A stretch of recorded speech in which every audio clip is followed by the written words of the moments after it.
if it looks any different, but that's where it goes. It is in every single bolt. So we wound up with plenty of steering clearance.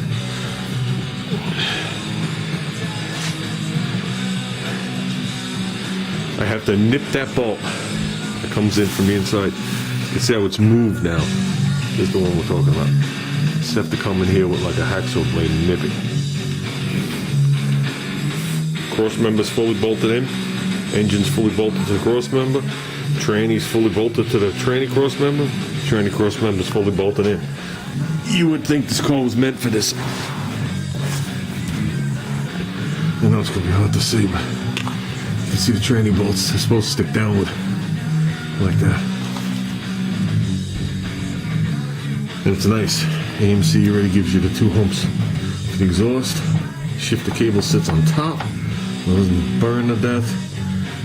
But in reality, the exhaust is going to come out, come here where the frame gets a little higher, come back around.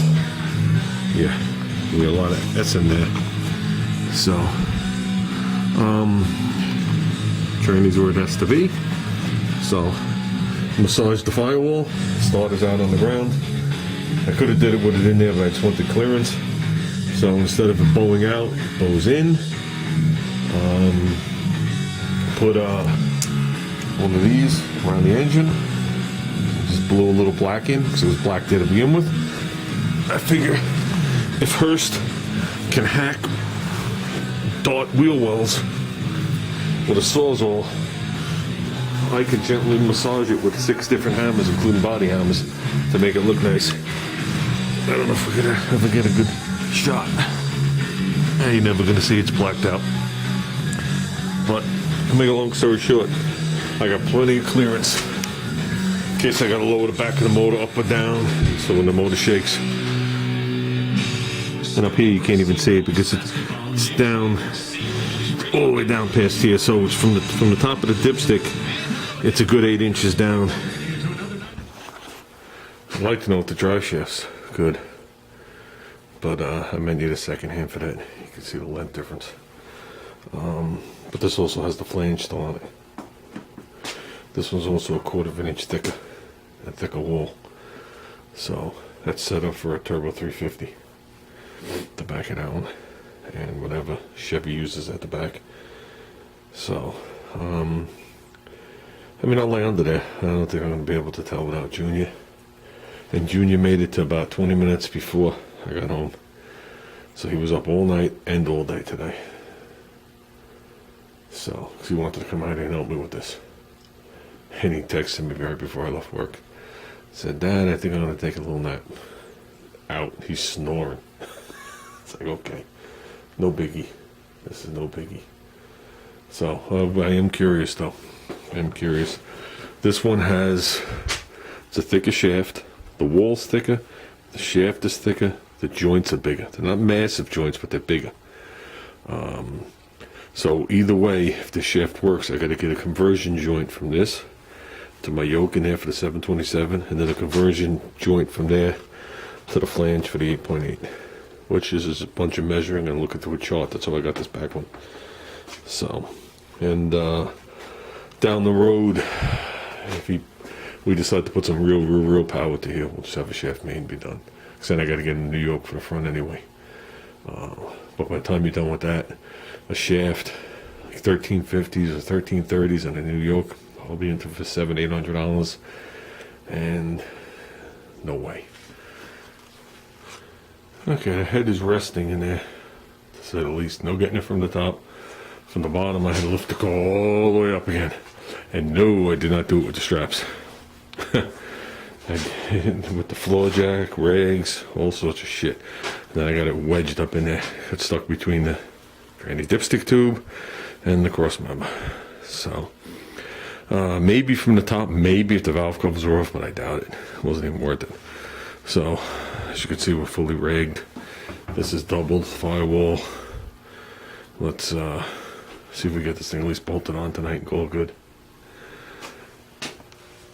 That thing fits in there pretty good, huh? Get my hand in there. That's a surprise.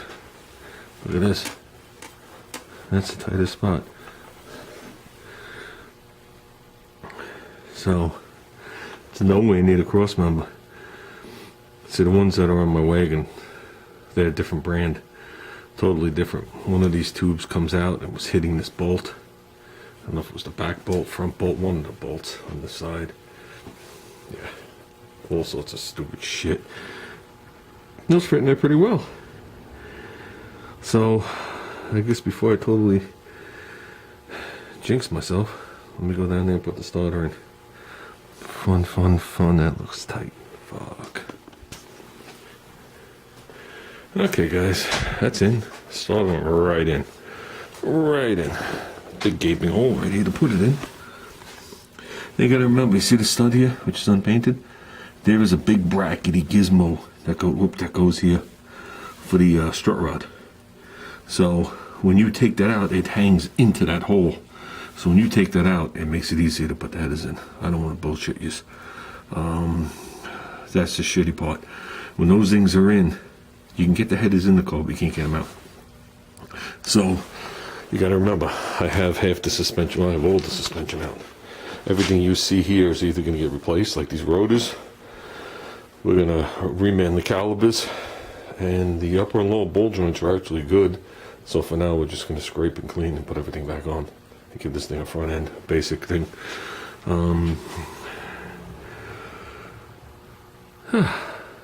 Okay, spark plugs are out. I took them out to put the header on just to be safe, because I didn't want to spring for another set of plugs. And I remembered, as I pulled them out, I was looking at them to see how the engine had run after the second time. I'm like, okay, we're good. A little darkness on one side, whatever. That was Junior's carburetor, that other one.